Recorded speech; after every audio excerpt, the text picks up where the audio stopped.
Que suis-je vraiment?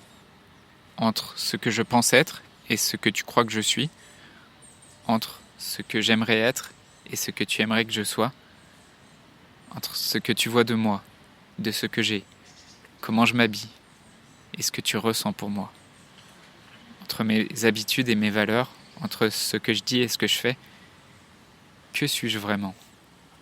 Je suis tout ça et rien de tout ça.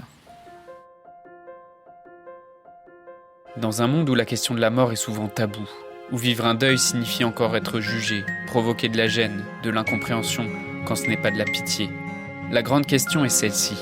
Comment des orphelins comme nous, qui avons vécu très tôt la mort d'un parent, qui ne voulons pas porter ce poids sur nos épaules toute notre vie, ni qu'il impacte nos relations actuelles, comment nous pouvons y donner un sens nouveau, construire des relations plus profondes, et surtout, comment nous reprenons le pouvoir sur nos vies? Mon nom est Johan, et bienvenue chez les orphelins résilients. Je vais te parler dans cet épisode de ce que j'appelle un travail identitaire et comment un travail sur ton identité, c'est-à-dire ce que tu crois, comment tu te perçois, comment ça va t'aider à gérer les blessures liées au deuil de ton parent et te permettre de construire et vivre le couple qui t'inspire. Alors, tu le sais peut-être déjà si tu as écouté mes premiers épisodes, mais j'ai vécu une relation de couple pendant 8 ans. Et cette relation, elle a échoué, elle s'est terminée par une rupture, et notamment et en grande partie, d'après moi, à cause de ma peur de l'abandon que j'avais comme orphelin depuis la mort de ma mère à mes 5 ans. Et avant cette rupture, avant de prendre vraiment conscience que j'avais un travail à faire sur cette question, je faisais énormément dépendre mon bien-être et mon bonheur sur les autres, et sur des situations extérieures et en dehors de mon contrôle. En fait, inconsciemment, je pensais que si je vais mal, c'est parce que tu m'abandonnes. Si je ne suis pas bien, c'est parce que tu t'occupes pas assez de moi. Et c'est cette façon de voir les choses qui me faisait souffrir. Et c'est selon moi une des principales raisons de l'échec de cette relation de 8 ans que j'ai vécue. Et quand j'étais au plus mal après cette rupture, je suis tombé sur cette citation de Gandhi qui dit « Vos croyances engendrent vos pensées engendrent vos paroles engendrent vos gestes engendrent vos habitudes engendrent vos valeurs, et vos valeurs engendrent votre destin. » Et cette citation m'a fait prendre conscience à quel point, si je voulais vivre et incarner le couple qui correspond à mes valeurs, et pas attendre qu'il y ait quelqu'un d'autre à l'extérieur de moi qui me sauve, il fallait que je travaille en profondeur sur mon identité. Et pour changer de destin, il faut changer de croyance, à la base.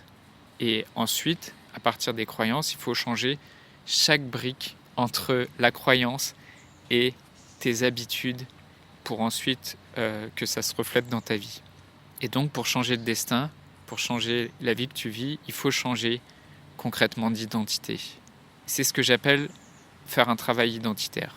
En clair, on étudie quelles sont tes croyances, quelles sont tes pensées, quelles sont tes émotions, quelles sont tes habitudes, et on regarde ce qui coince.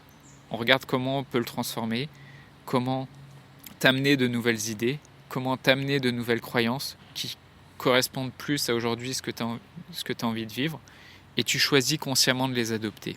Et ça, c'est un travail en profondeur, parce que les prises de conscience qui naissent de ce genre de travail, c'est des prises de conscience qui sont irréversibles.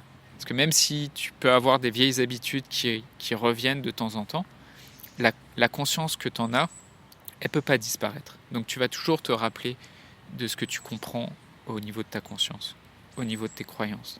Donc petit à petit, on efface les anciennes habitudes et ça peut aller plus ou moins vite selon ta détermination, selon ta motivation.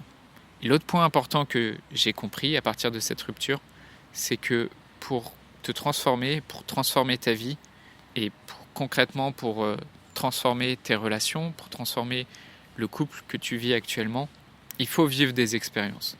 Et c'est Edgar Dale, un professeur et un chercheur américain qui a travaillé là-dessus et qui a créé un modèle, le modèle du cône d'apprentissage et d'expérience. Et en fait, il a dessiné un triangle qui représente la quantité d'informations que tu retiens en fonction du type d'apprentissage et de l'engagement de l'étudiant ou de la personne qui apprend. Et d'après son modèle, d'après ses expériences, on retient en fait que 10% de ce que tu lis. Et tu ne retiens que 20% de ce qui est entendu, et plus tu es engagé dans ce que tu apprends, plus tu retiens. Et par exemple, ce que tu dis, tes paroles, tu vas en retenir peut-être 70%, ce que tu prononces. Et dans ce que tu fais, de tes actes et du coup des émotions que tu vas ressentir en passant à l'action, tu vas retenir 90% de ce que tu fais. Donc on voit à quel point pour apprendre quelque chose, pour l'ancrer dans ta vie, il faut passer à l'action, il faut vivre des expériences. Et donc moi, c'est ce que j'ai fait quand j'étais au plus mal, quand j'étais après cette rupture d'une histoire de 8 ans. J'ai travaillé sur mes croyances, j'ai changé mes pensées, j'ai changé mes habitudes.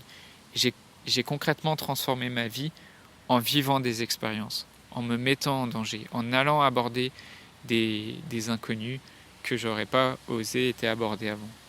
Et c'est ce travail en profondeur qui m'a permis d'affronter mes peurs, qui m'a permis de me remettre de cette rupture d'une relation de 8 ans, et je m'en suis remis en moins de 6 mois, et de rencontrer ma copine actuelle et de vivre aujourd'hui le couple qui m'inspire et qui m'épanouit selon mes propres valeurs, sans dépendre de l'autre, sans souffrir de cette blessure de l'abandon que j'avais eue à cause de la mort de ma mère.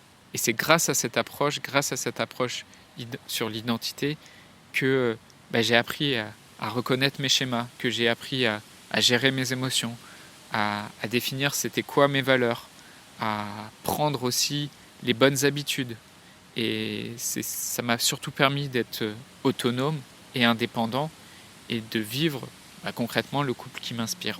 Donc c'est avec cette approche que j'ai créé le procédé Kintsugi que je propose aux orphelines et aux orphelins qui veulent transformer leur relation. Donc pour les personnes célibataires qui ont du mal à trouver l'amour, qui ont du mal à rentrer dans une relation, soit parce qu'ils ont peur de s'engager, ou soit parce qu'ils ont tendance à faire fuir l'autre parce qu'ils s'accrochent trop rapidement. Et pour les personnes qui sont en couple, mais qui sentent bien que cette blessure qui a causé le deuil de leurs parents, elle continue d'impacter négativement leur couple et qui veulent vivre un couple épanoui. Donc si tu es dans l'une de ces deux situations, tu peux venir m'écrire directement sur Instagram ou dans le groupe Facebook des orphelins résilients, et je t'enverrai une masterclass que j'ai réalisée spécialement pour t'aider et pour te donner le maximum de clarté sur ta situation. Je voudrais te remercier d'avoir écouté cet épisode et j'espère sincèrement que ce que je t'ai partagé aujourd'hui t'a aidé. Si ça t'a aidé, alors assure-toi de le partager avec quelqu'un d'autre qui en a besoin. J'ai créé récemment un groupe Facebook qui rassemble des orphelins ayant pour mission de partager leur expérience et de s'entraider. Ce groupe s'appelle Orphelins Résilients et l'accès est gratuit. Tu peux retrouver tous les détails pour rejoindre le groupe dans la description du podcast. Orphelins Résilients, c'est une communauté d'orphelins entreprenants, audacieux, ayant réellement envie de faire une différence dans leurs relations auprès de leurs proches et avoir une vie de couple inspirante. Dans ce groupe, tu retrouveras des interviews d'experts et d'artistes, des questions-réponses, des lives et des méditations, et surtout un groupe d'orphelins motivés, courageux et bienveillants. Donc je t'invite à rejoindre le groupe dès maintenant, c'est l'endroit dans lequel je partage le plus de contenu en ce moment. Le podcast Orphelins Résilients, c'est 3 épisodes par semaine, lundi, mercredi et vendredi à 8h. Merci encore pour ton écoute. Je te laisse découvrir le sujet du prochain épisode. À très vite. Dans le prochain épisode, on parlera de tes anges gardiens, ces personnes que tu as croisées dans ta vie et qui t'ont soutenu.